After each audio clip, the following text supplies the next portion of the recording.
ಫಟಾಫಟ್ 50ಗೆ ಸ್ವಾಗತ. ನಾನು ಮಧುಶ್ರೀ. ನಾನು ಪ್ರತಿಮಾ ಭಟ್. ಬನ್ನಿ ಕ್ಷಣದ 50 ಸುದ್ದಿಗಳನ್ನು ಕ್ವಿಕ್ ಆಗಿ ನೋಡ್ತಾ ಹೋಗೋಣ. ನಟಿ ರನ್ಯಾ ರಾವ್ ಗೋಲ್ಡ್ ಸ್ಮಗ್ಲಿಂಗ್ ಕೇಸ್ನ ತನಿಖೆ ಚುರುಕಾಗಿದೆ. ಒಂದು ಕಡೆ ಡಿಆರ್ಐ ಮತ್ತೊಂದೆಡೆ ಸಿಬಿಐ ತನಿಖೆ ನಡೆಸ್ತಾ ಇದ್ದು, ಈ ನಡುವೆ ಇಡಿ ಅಧಿಕಾರಿಗಳು ಕೂಡ ಅಖಾಡಕ್ಕೆ ಎಂಟ್ರಿ ಕೊಟ್ಟಿದ್ದಾರೆ. ರನ್ಯಾ ಗೋಲ್ಡ್ ಸ್ಮಗ್ಲಿಂಗ್ ಕೇಸ್ಗೆ ಎಂಟ್ರಿ ಆಗಿರುವ ಇಡಿ ಅಧಿಕಾರಿಗಳು ಇಸಿಐಆರ್ ದಾಖಲಿಸಿಕೊಂಡಿದ್ದಾರೆ. ಸಿಬಿಐ ದಾಖಲಿಸಿರುವ ಎಫ್ಐಆರ್ ಹಾಗೂ ಡಿಆರ್ಐ ಅಧಿಕಾರಿಗಳು ದಾಖಲಿಸಿರುವ ಕೇಸ್ನ ಆಧಾರದಲ್ಲಿ ಇಸಿಐಆರ್ ದಾಖಲಿಸಿಕೊಂಡಿದ್ದಾರೆ. ನಟಿ ರನ್ಯಾ ಗೋಲ್ಡ್ ಸ್ಮಗ್ಲಿಂಗ್ ಕೇಸ್ನಲ್ಲಿ ಸಿಬಿಐ ಬೆನ್ನಲ್ಲೇ ಇಡಿ ಅಧಿಕಾರಿಗಳು ಎಂಟ್ರಿ ಕೊಟ್ಟಿದ್ದು, ರನ್ಯಾ ಪತಿಯ ನಿವಾಸ ಸೇರಿದಂತೆ 8 ಸ್ಥಳಗಳಲ್ಲಿ ಏಕಕಾಲಕ್ಕೆ ಇಡಿ ಅಧಿಕಾರಿಗಳು ದಾಳಿ ಮಾಡಿ ಪರಿಶೀಲಿಸಿದ್ರು. ಮತ್ತೊಬ್ಬ ಆರೋಪಿ ತರುಣ್ ಮನೆಯಲ್ಲೂ ಕೂಡ ಶೋಧ ನಡೆಸಿದ್ದಾರೆ. ಭಾರತದಿಂದ ಅಕ್ರಮವಾಗಿ ಹಣ ವರ್ಗಾವಣೆ ಆಗಿರುವುದು ಮೇಲ್ನೋಟಕ್ಕೆ ದೃಢಪಟ್ಟಿದೆ. ಹವಾಲಾ ದಂಧೆ ಮೂಲಕ ಭಾರತದಿಂದ ಹಣ ದುಬೈಗೆ ಹೋಗ್ತಾ ಇತ್ತು, ಬಳಿಕ ಚಿನ್ನದ ಗಟ್ಟಿ ರೂಪದಲ್ಲಿ ಬೆಂಗಳೂರಿಗೆ ವಾಪಸ್ ಆಗ್ತಿತ್ತು ಅನ್ನೋದು ಬಯಲಾಗಿದೆ. ಹೀಗಾಗಿ ಇಡಿ ತನಿಖೆ ಆರಂಭಿಸಿದೆ. ದುಬೈನಿಂದ ಅಕ್ರಮವಾಗಿ ಚಿನ್ನ ಹೊತ್ತು ಬಂದ ಪಟಾಕಿ ಬೆಡಗಿಗೆ ಸಂಕಷ್ಟ ಎದುರಾಗಿದ್ದು, ಇಡಿ ಅಧಿಕಾರಿಗಳು ಬೆಂಗಳೂರಿನ ಲ್ಯಾವೆಲೆ ರಸ್ತೆಯಲ್ಲಿರುವಂತಹ ರನ್ಯಾ ಅಪಾರ್ಟ್ಮೆಂಟ್ನಲ್ಲಿ ತಲಾಶ್ ಮಾಡಿದ್ರು. ನಂದವಾಣಿ ಮ್ಯಾನ್ಷನ್ ಅಪಾರ್ಟ್ಮೆಂಟ್ನಲ್ಲಿರುವಂತಹ ನಟಿ ರನ್ಯಾ ಫ್ಲಾಟ್ನಲ್ಲಿ ಡಿಆರ್ಐ ಸಿಬಿಐ ಅಧಿಕಾರಿಗಳು ದಾಳಿ ನಡೆಸಿದ್ದಾರೆ. ಮುಂಬೈನಲ್ಲಿ ಸಿಕ್ಕ ಚಿನ್ನಕ್ಕೂ ಬೆಂಗಳೂರಿನಲ್ಲಿ ರನ್ಯಾ ಗೋಲ್ಡ್ ಸ್ಮಗ್ಲಿಂಗ್ ಕೇಸ್ಗೂ ಸಾಮ್ಯತೆ ಇದೆ. ಮುಂಬೈ ಏರ್ಪೋರ್ಟ್ನಲ್ಲಿ ಇಬ್ಬರು ವಿದೇಶಿಗರನ್ನು ಬಂಧಿಸಿ ಚಿನ್ನ ಜಪ್ತಿ ಮಾಡಲಾಗಿತ್ತು. ಈ ಬಗ್ಗೆ ಸಿಬಿಐ ಅಧಿಕಾರಿಗಳು ಎಫ್ಐಆರ್ನಲ್ಲಿ ಉಲ್ಲೇಖ ಮಾಡಿದ್ದಾರೆ. ನಟಿ ರನ್ಯಾ ರಾವ್ ಪತಿ ಜತಿನ್ಗೆ ಸಂಬಂಧಪಟ್ಟಂತಹ 9 ಕಡೆ ಡಿಆರ್ಐ ದಾಳಿಯಾಗಿದ್ದು, ಅಡಗೋಡಿ ಠಾಣಾ ವ್ಯಾಪ್ತಿಯ ಫ್ಲಾಟ್ ಸೇರಿದಂತೆ ಜತಿನ್ಗೆ ಸಂಬಂಧಪಟ್ಟ ಕೆಲವೆಡೆ ಡಿಆರ್ಐ ರೇಡ್ ಮಾಡಿ ಪರಿಶೀಲಿಸಿದೆ. ಜತಿನ್ ಕ್ರೆಡಿಟ್ ಕಾರ್ಡ್ ಬಳಸಿ ಫ್ಲೈಟ್ ಟಿಕೆಟ್ ಅನ್ನು ಬುಕ್ ಮಾಡಿದ್ರು ರನ್ಯಾ. ದುಬೈನಿಂದ ಚಿನ್ನ ಹೊತ್ತು ಬಂದ ರನ್ಯಾಗೆ ಮಾಲ್ನ ಎಲ್ಲಿ ಇಡಬೇಕು ಅನ್ನೋದು ವ್ಯಕ್ತಿಯೊಬ್ಬ ಫೋನ್ ಮಾಡಿ ಮಾಹಿತಿ ನೀಡ್ತಾ ಇದ್ದಂತೆ. ಚಿನ್ನದ ಜೊತೆ ಪೊಲೀಸ್ ಜೀಪ್ನಲ್ಲೇ ಟೋಲ್ ಗೇಟ್ ಪಾಸ್ ಮಾಡಬೇಕು, ಬಳಿಕ ಸರ್ವಿಸ್ ರೋಡ್ಗೆ ಬಂದು ಆಟೋ ಹತ್ತಬೇಕು, ಆಟೋದಲ್ಲಿ ಚಿನ್ನ ಇಟ್ಟು ಹೋಗಬೇಕು ಅಂತ ಸೂಚನೆ ನೀಡಲಾಗ್ತಿತ್ತಂತೆ.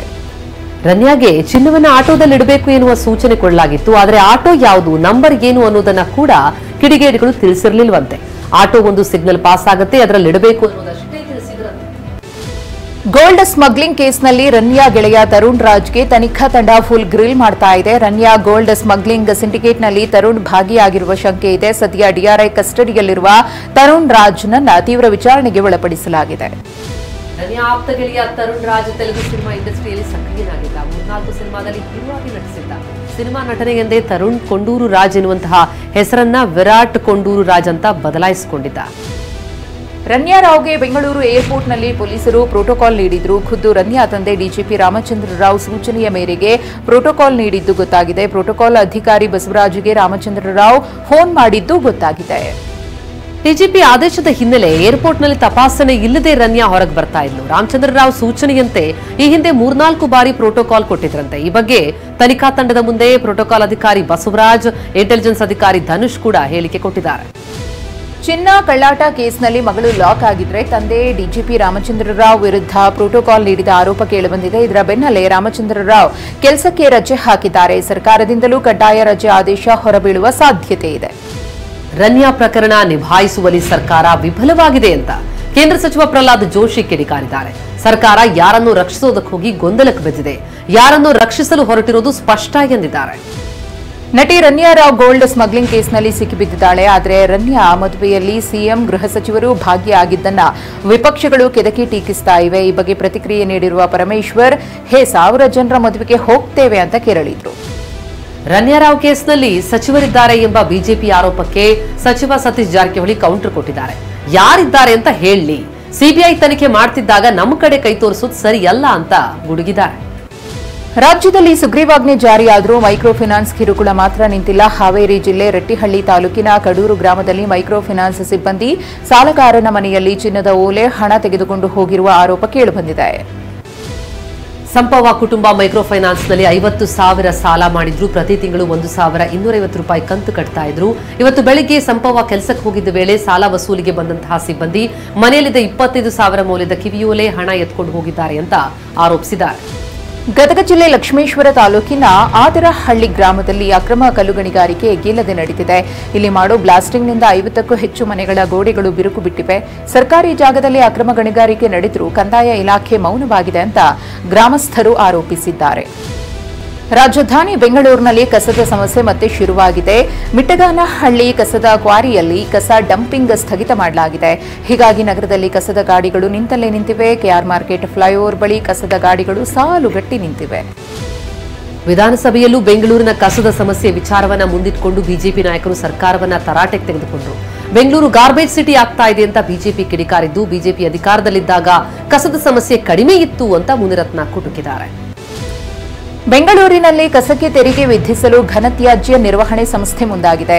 ಮನೆ ಮನೆಗೆ ಮಾಸಿಕ 10 ರೂಪಾಯಿಯಿಂದ ಗರಿಷ್ಠ 400 ರೂಪಾಯಿವರೆಗೆ ವಸೂಲಿಗೆ ಮುಂದಾಗಿದೆ. ವಾರ್ಷಿಕ 600 ಕೋಟಿ ರೂಪಾಯಿ ಗಳಿಸುವ ಗುರಿಯನ್ನ ಇಟ್ಟುಕೊಂಡಿದೆ. ಕೋಲಾರ ಹಾಲು ಒಕ್ಕೂಟ ಕರೆದಿದ್ದ ಕೊಮೂಲ್ ವಿಶೇಷ ಸಾಮಾನ್ಯ ಸಭೆಯಲ್ಲಿ ಗದ್ದಲ ಕೋಲಾಹಲವೇ ನಡೆದುಹೋಯಿತು. ಆಡಳಿತಾಧಿಕಾರಿ ಮೈತ್ರಿ ಸಭೆಯಲ್ಲಿ 12.5ಕ್ಕೆ ಅನುಮೋದನೆ ಕೊಡ್ತಾ ಇದ್ದಂತೆ ಗಲಾಟೆ ಶುರುವಾಯಿತು. 12ವರೆಗೆ ಅನುಮೋದನೆ ಕೊಟ್ಟರು. ಬಂಗಾರಪೇಟೆ ಶಾಸಕ ನಾರಾಯಣಸ್ವಾಮಿ ಬಣದ ಕಾರ್ಯಕರ್ತರು ಏಕಪಕ್ಷೀಯ ನಿರ್ಧಾರ ಇದು ಅಂತ ಕಿಡಿಕಾರಿದ್ದಾರೆ. ಬಿಜೆಪಿ ಸರ್ಕಾರ ಅವಧಿಯ 40% ಕಮಿಷನ್ ಆರೋಪದ ಬಗ್ಗೆ ನ್ಯಾಯಮೂರ್ತಿ ನಾಗಮೋಹನ್ ದಾಸ್ ವರದಿ ಕೊಟ್ಟ ಬೆನ್ನಲ್ಲೇ ರಾಜಕೀಯ ಆರೋಪ ಪ್ರತ್ಯಾರೋಪ ಜೋರಾಗ್ತಾ ಇದೆ. ಕಾಂಗ್ರೆಸ್ ಸರ್ಕಾರದ ವಿರುದ್ಧ ಬಿಜೆಪಿ 60% ಕಮಿಷನ್ ಆರೋಪದ ಪೋಸ್ಟರ್ ಅನ್ನ ಬಿಡುಗಡೆ ಮಾಡಿದೆ. ಚಿಕ್ಕಮಗಳೂರಿನಲ್ಲಿ ಅಬ್ದುಲ್ ಕಲಾಂ ವಸತಿ ಶಾಲೆಯ 2 ವಿದ್ಯಾರ್ಥಿಗಳು ನಾಪತ್ತೆಯಾಗಿದ್ದಾರೆ. ಮಾರ್ಚ್ 3ರ ಮಧ್ಯರಾತ್ರಿ ವಸತಿ ಶಾಲೆಯ ವಿದ್ಯಾರ್ಥಿಗಳು ಹೊರಗೆ ಹೋಗಿದ್ರು. ಕೆಎಸ್ಆರ್ಟಿಸಿ ಬಸ್ ನಿಲ್ದಾಣದಲ್ಲಿ ವಿದ್ಯಾರ್ಥಿಗಳ ಚಲನವಲನ ಸಿಸಿ ಕ್ಯಾಮೆರಾದಲ್ಲಿ ಸೆರೆಯಾಗಿದೆ. ಚಾಮರಾಜನಗರ ತಾಲೂಕು ರಾಮಸಮುದ್ರದಲ್ಲಿ ರಾತ್ರಿ ಸುರಿದ ಬಿರುಗಾಳಿ ಮಳೆ ಅವಾಂತರ ಸೃಷ್ಟಿಸಿದೆ. ಕಟಾವಿಗೆ ಬಂದಿದ್ದ ಏಲಕ್ಕಿ ಬಾಳೆ ಬೆಳೆ ಸಂಪೂರ್ಣವಾಗಿ ನಾಶವಾಗಿದೆ. ಬಾಬು ಎಂಬ ರೈತರಿಗೆ ಸೇರಿದ ಬಾಳೆ ಬೆಳೆ ನಾಶವಾಗಿದ್ದು 2 ಲಕ್ಷ ರೂಪಾಯಿ ನಷ್ಟವಾಗಿದೆ.